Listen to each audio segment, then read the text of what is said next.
بسم اللہ الرحمن الرحیم۔ عزیز طلبہ،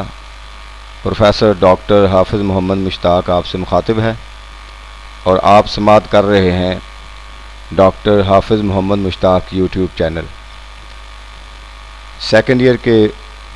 وہ طلبہ جو کہ اسلامیات اختیاری پڑھ رہے ہیں ان کے لیے لیکچر کا سلسلہ جاری ہے اور سورۃ البقرہ کا آج ہمارا تیسرا لیکچر ہے۔ اس سے پہلے دو لیکچرز کے اندر ہم نے یہ پڑھا کہ اللہ رب العزت نے سورۃ البقرہ کی ابتدائی آیات کے اندر اہل ایمان کی علامتیں بیان کی، پھر کفار کے بارے میں بتایا دو آیات کے اندر، اور اس کے بعد ڈیٹیل میں اللہ رب العزت نے منافقین کی علامتیں بیان کی ہیں۔ تو ان آیات میں بھی ان منافقین کی علامتیں بیان کرتے ہوئے مثال سے بات واضح کی۔ فرمایا کہ ان منافقین کی مثال ایسے ہے، او کا صیب من السماء، جیسا کہ آسمان سے بارش نازل ہوئی۔ صیب کا تشبیہ کے لیے ہے، جیسا کہ صیب من السماء، آسمان سے بارش، موسلادھار بارش نازل ہوئی۔ فیہ، اور اس بارش کے اندر ظلمات، اندھیرا،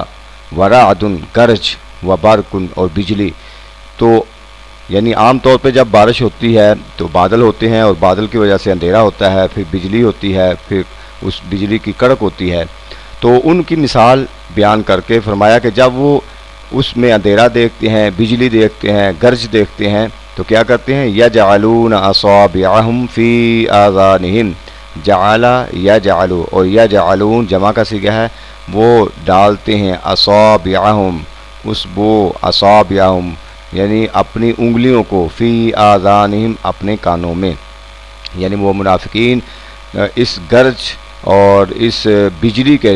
وجہ سے اپنے کانوں میں انگلیاں ڈالتے ہیں۔ کیوں ڈالتے ہیں؟ من الصواعق حذر الموت، موت کے ڈر سے اور کڑک کے ڈر سے۔ تو یعنی یہ ڈر ہے ان کو، اور اس ڈر کی بنیاد پر کیا کرتے ہیں؟ کانوں میں انگلیاں ڈال دیتے ہیں۔ اور واللہ محیط بالکافرین، اور اللہ تعالی محیط گھیرے ہوئے ہے کافروں کو، احاطہ ہوئی۔ تو اس آیت کا پس منظر یہ ہے کہ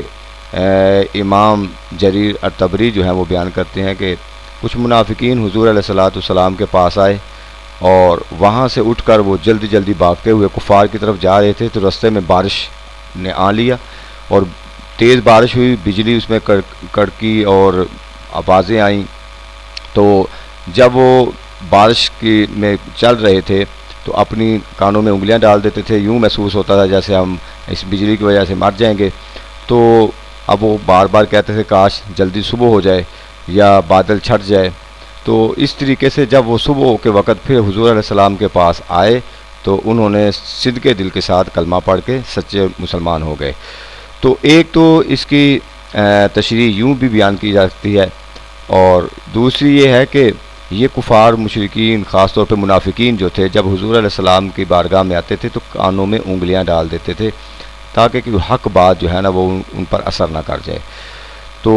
اسی کی وضاحت آگے اللہ نے فرمائی، یکاد البرق یخطف ابصارہم، ان قریب برق جو ہے، بجلی جو ہے، یخطف، وہ اچک لے جائے، ابصارہم ان کی بصارت کو، ان کی بینائی کو۔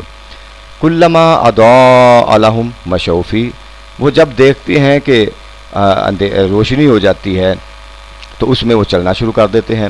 وَإِذَا أَظْلَمَ عَلَيْهِمْ قَامُوا، اور جب وہ اندھیرے کو دیکھتے ہیں تو اس پر کھڑے ہو جاتے ہیں۔ وَلَوْ شَاءَ اللَّهُ لَذَهَبَ بِسَمْعِهِمْ وَأَبْصَارِهِمْ، اور اگر اللہ چاہتا، لَذَهَبَ لام تاکید کا، ضرور لے جاتا ان کی سماعت کو، وَأَبْصَارِهِمْ اور ان کی بصارت کو، بینائی کو۔ ان اللہ علی کل شیء قدیر، اس لیے کہ اللہ تعالی ہر چیز پر قدرت رکھنے والا ہے۔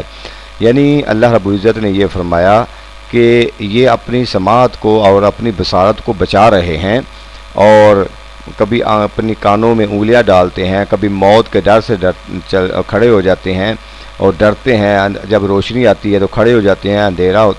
روشنی آتی ہے تو چلتے ہیں، اندھیرا ہوتا ہے تو کھڑے ہو جاتے ہیں۔ تو یہ جو اس طرح کی وہ ایکٹیویٹیز کر رہے ہیں، تو فرمایا کہ اگر اللہ چاہتا تو ان کی سماعت کو اور ان کی بصارت کو وہ خود ہی اپنی قدرت کے ذریعے لے جاتا، یا ان کی سماعت نہ ہوتی یا ان کی بصارت نہ ہوتی تو یہ اللہ سے نہیں ڈرتے، بجلی کی کڑک سے ڈر رہے ہیں، بجلی کے گرج سے وہ ڈر رہے ہیں۔ اگر ان کو ڈرنا تھا تو اللہ سے ڈرتے، کیونکہ بجلی کی کیا اوقات ہے اور بجلی کی کا کیا حکم ہے کہ وہ اللہ کے حکم کے بغیر ہی کسی پر اثر کر دے۔ تو لہٰذا یہ بات واضح طور پہ اللہ رب العزت نے اس میں بتا دی کہ ان کو اللہ سے ڈرنا چاہیے، وہ اللہ جو ہر چیز پر قدرت رکھنے والا ہے۔ یا ایھا الناس، اے لوگو، یا حرف ندا ہے، ایھا الناس، اے لوگو، اعبدو، یہ امر کا صیغہ ہے، تم عبادت کرو، ربکم، اپنے رب کی، کون سا رب؟ الذی خلقکم، جس نے تم کو پیدا کیا، والذین من قبلکم، اور تم سے پہلے جو لوگ تھے ان کو بھی پیدا کیا، لعلکم تتقون، تاکہ تم متقی بن جاؤ، پرہیزگار بن جاؤ۔ یعنی عبادت کیوں کرو؟ تاکہ تم متقی بن جاؤ۔ تو یہاں پر اللہ رب العزت نے لوگوں کو خطاب کیا، یا ایھا الناس، تمام لوگوں۔ تو تمام لوگ چونکہ اللہ تعالیٰ کی مخلوق میں آتے ہیں اور تمام لوگوں کو اللہ نے پیدا کیا، حتیٰ کہ کفار سے بھی جب پوچھا جاتا وَلَئِن سَأَلْتَهُم مَّن خَلَقَهُم، وہ جب ان سے پوچھا جاتا کہ کس نے ان کو پیدا کیا، تو کہتے لَيَقُولُنَّ اللَّهُ، اللہ نے۔ تو اس چیز کا وہ اقرار کرتے ہیں کہ ان کو ہر چیز کو اللہ نے ہی پیدا کیا ہے، لیکن اس کے باوجود وہ اللہ کی عبادت نہیں کرتے تھے۔ تو اللہ نے فرمایا کہ اگر تم اس بات کا اقرار کرتے ہو کہ تم اللہ کی تخلیق ہو اور اللہ کی مخلوق میں سے ہو، تو پھر اسی اللہ کی عبادت کرو جس نے تم کو بھی پیدا کیا اور تم سے پہلے لوگوں کو بھی پیدا کیا۔ یعنی صرف تم کو نہیں پیدا کیا، جو پہلی مخلوقات تھی ان کو بھی پیدا کیا، اور ظاہر ہے جو بعد میں آنے والی ہیں ان کو بھی اللہ ہی پیدا کرے گا۔ تو اس لیے اسی رب کی عبادت کرو جو خالق کائنات ہے، اور عبادت کا مقصد کیا ہے؟ تم متقی بن جاؤ، پرہیزگار بن جاؤ۔ اور مزید اللہ تعالیٰ نے اپنی صفات کو بیان کیا ہے، فرمایا وہ رب الذی جعل لکم الارض فراشا، وہ رب جس نے تمہارے لیے زمین کو فراشن، فرش بنایا، جعل بنایا، لکم تمہارے لیے، الارض زمین کو، فراشا فرش بنایا، بچھونا بنایا، والسماء بناء اور آسمان کو چھت بنایا، وانزل من السماء ماء اور نازل کیا آسمان سے، ماء پانی، انزلہ ینزل نازل کرنا، اور اس کی جو ضمیر ہے اس میں اللہ کو جو ہے وہ پوشیدہ ہے، انزل اللہ، یعنی کہ اللہ نے نازل کیا۔ تو اللہ کی طرف یہ لوٹ رہا ہے، من السماء آسمان سے اللہ نے نازل کیا کیا؟ پانی، فاخرج به، اور اس پانی میں سے نکالا، اخرج یخرج نکالنا، خرج یخرج کا مطلب ہوتا ہے نکلنا، اور اخرج یخرج کا مطلب ہے نکالنا۔ فاخرج به من الثمرات، اس پانی سے میں سے پھل نکالے، اور رزقن تمہارے لیے، رزق کے طور پر، لکم تمہارے لیے، فلا تجعلوا، یعنی یہ نعمتیں ساری تمہارے لیے اللہ نے پیدا کی، تو اس کے بدلے میں فلا تجعلوا للہ اندادا، نہ تم بناؤ اللہ کے لیے شریک، وانتم تعلمون، اور حالانکہ اس بات کو، اس حقیقت کو تم جانتے ہو، تم اللہ کے ساتھ کسی کو شریک نہ ٹھہراؤ۔ تو شرک کا مطلب یہ ہوتا ہے کہ کسی ذات کو ہمیشہ قائم اور واجب الوجود سمجھنا اور اس کو عبادت کے لائق سمجھنا، یہ صفات اور یہ شان صرف اللہ ہی کے لیے ہے۔ اللہ ہی کی ذات واجب الوجود ہے، اللہ ہی کی ذات عبادت کے لائق ہے، اور یہ اگر کسی اور کے لیے سمجھا جائے گا تو یہ کیا ہوگا؟ شرک ہوگا۔ تو اس لیے فرمایا کہ یہ بتوں کی جو تم پوجا کرتے ہو، حالانکہ یہ سارا کچھ جو تمہیں پھل دیے ہیں، رزق دیا ہے، آسمان سے پانی نازل کیا ہے، تو یہ بتوں نے نہیں کیا، یہ اللہ نے کیا ہے۔ اللہ نے تمہارے لیے آسمان کو چھت بنایا ہے، زمین کو فرش بنایا ہے۔ تو یہ ساری اللہ تعالیٰ نے نعمتیں بیان کر کے فرمایا کہ اس کے ساتھ کسی کو شریک نہ ٹھہراؤ، کیونکہ یہ ساری کچھ پیدا کرنے والا وہ اکیلی ذات ہے، اس لیے وہ عبادت کے لائق بھی وہی ہے۔ وَإِن كُنتُمْ فِي رَيْبٍ، اگر تمہیں ہو شک، فی ریب، کوئی اس شک میں ہو تم، کس چیز کے متعلق؟ مما نزلنا، ایک ہے انزلہ اور ایک ہے نزلہ۔ نزلہ ینزل کا مطلب ہوتا ہے اکٹھا نازل کرنا، اور انزلہ ینزل کا مطلب ہوتا ہے تھوڑا تھوڑا نازل کرنا۔ وَإِن كُنتُمْ فِي رَيْبٍ مِّمَّا نَزَّلْنَا، اگر تمہیں شک ہو جو ہم نے نازل کیا، علی عبدنا، اپنے بندے پر،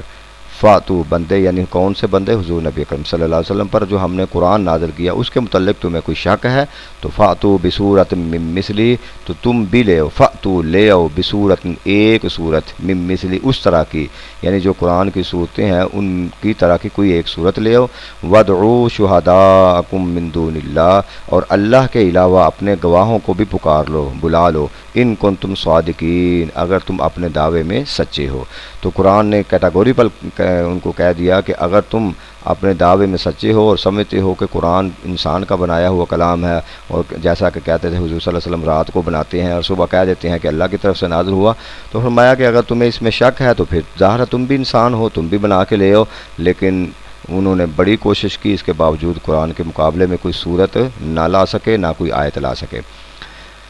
فَإِن لَّمْ تَفْعَلُوا وَلَن تَفْعَلُوا، پس تم نہیں کر سکو گے اور ہرگز تم نہیں کر سکو گے۔ فَاتَّقُوا النَّارَ الَّتِي، پس تم ڈرو اس آگ سے، فَاتَّقُوا ڈرو النَّارَ اس آگ سے، الَّتِي وَقُودُهَا النَّاسُ جس کا ایندھن ہیں لوگ، وَالْحِجَارَةُ اور پتھر، اُعِدَّتْ لِلْكَافِرِينَ اور وہ آگ کافروں کے لیے تیار کی گئی ہے۔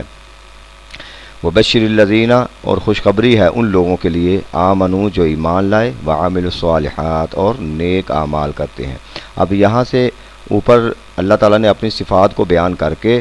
بتا دیا کہ اس کے باوجود بھی اگر نہیں کرو گے تو پھر یہ یاد رکھ لو جو انکار کرنے والے کافر ہوں گے ان کے لیے دوزخ ہے اور وہ اس میں ان کے ایندھن بنیں گے۔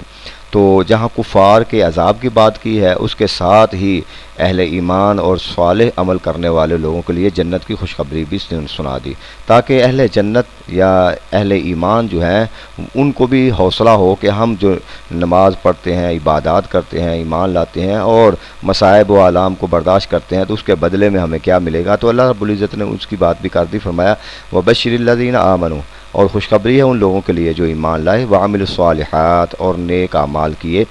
کیا خوشخبری ہے؟ ان لہم جنات، ان کے لیے جنات ہیں یعنی باغات ہیں، تجری من تحتها الانہار جن کے نیچے تجری بہتی ہیں، مؤنث کا صیغہ ہے، من تحت جن کے نیچے الانہار نہریں بہتی ہیں،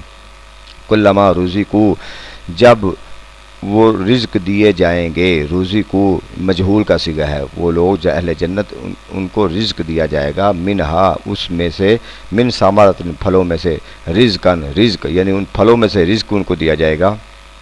قالو تو وہ کہیں گے ھذا الذی رزقنا، حالانکہ قالو کا یہ ماضی کا صیغہ ہے، اس کا مطلب تو ہونا چاہیے انہوں نے کہا، لیکن جب مضارع کی بات آ رہی ہو، مستقبل کی بات آ رہی ہو، صیغہ ماضی کا ہو تو اس کا مطلب ہے وہ ہر صورت میں ایسے ہی کہیں گے۔ قالوا ھذا الذی، وہ کہیں گے ھذا الذی یہ تو وہی ہے، رزقنا جو ہمیں رزق دیا گیا، من قبل اس سے پہلے، واتوا بہ متشابہہ یا شکل و صورت میں ملتا جلتا ہے، متشابہ ہے، یعنی ان کو جو پھل ملے گا اس کی شکل یا تو اس طرح کی ہوگی جیسے وہ دنیا میں پھل کھاتے تھے، یا ذائقے کے حوالے سے اس طرح کا ہوگا جس دنیا میں کھاتے تھے، تو لہٰذا جب وہ کھائیں گے ان کے سامنے پھل پیش کیے جائیں گے، وہ کہیں گے یہ تو اسی طرح کے پھل ہیں جو ہم زمین پر یا اس سے پہلے ہم کھاتے رہے ہیں، ہمیں دیے گئے ہیں، تو یہ تو اس سے ملتے جلتے ہیں۔ وَلَهُمْ فِيهَا، اور اسی جنت میں ان کے لیے ہوں گی ازواج مطہرہ، پاکیزہ بیویاں ہوں گی، وَهُمْ فِيهَا خالدون، اور پھر وہ ہمیشہ کے لیے اس جنت میں رہیں گے، اس جنت میں سے ان کو کوئی نہیں نکالے گا،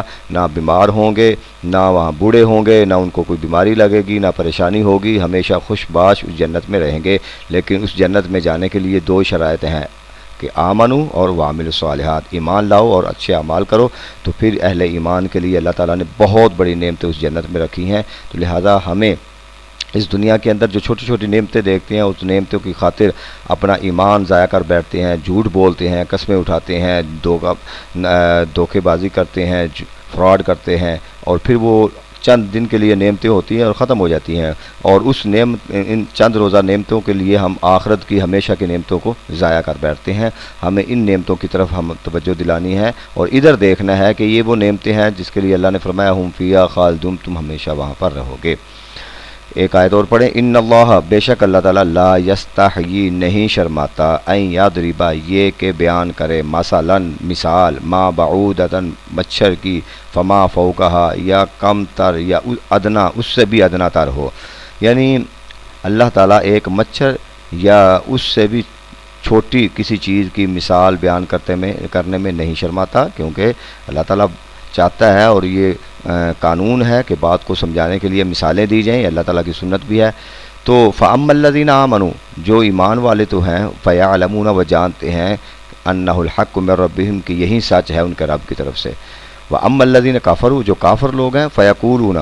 پس وہ کہتے ہیں ماذا اراد اللہ بہذا مسئلہ کہ اللہ کا کیا ارادہ ہے، اللہ کیا چاہتا ہے بہذا مسئلہ اس مثال کے ذریعے، یعنی اللہ کہ مثال کی جب اللہ نے مثال بیان کی تو اہل ایمان فوراً سمجھ گئے کہ اللہ تعالیٰ یہ سچی بات سمجھانا چاہتا ہے، یہ حق بات سمجھانا چاہتا ہے، جبکہ کفار جو ہیں وہ اس میں جو ہے وہ شکوک و شبہات پیدا کرتے ہیں۔ یضل بہ کثیروں ویہدی بہ کثیرا، بہت سارے لوگ گمراہ ہو جائیں گے اور بہت سارے لوگ جو ہیں وہ ہدایت پا جائیں گے۔ وما یضل بہ الا الفاسقین، گمراہ نہیں ہوں گے مگر فاسقین، جو فاسق ہوں گے، اور فاسق کسے کہتے ہیں؟ سرعام گناہ کرنے والا، نافرمانیاں کرنے والے کو فاسق کہتے ہیں۔ تو وہ لوگ گمراہ ہوں گے، اور باقی جو نہیں اس کے اندر فاسق کرنے والے وہ ہدایت پا جائیں گے۔ الذین، وہ لوگ ینقضون عہد اللہ، جو توڑتے ہیں اللہ کا عہد، انقضا یعنی قدو کا مطلب ہے توڑنا، وہ اللہ کے کیے ہوئے وعدے کو توڑتے ہیں، من بعد میثاق، اس کے بعد کہ پختہ وعدہ کیا، یعنی پختہ وعدہ کرنے کے باوجود وہ اللہ سے کیے ہوئے وعدے کو توڑتے ہیں۔ وَيَقْطَعُونَ، اور وہ کاٹتے ہیں، قطع یقطع کاٹنا، ما امر اللہ بہ ان یوصل، جس کو اللہ نے جوڑنے کا حکم دیا، وَيُفْسِدُونَ فِي الْأَرْضِ، اور زمین پر وہ فساد پھیلاتے ہیں، اولئک هم الخاسرون، یہی لوگ گھاٹے والے ہیں، خسارہ پانے والے ہیں،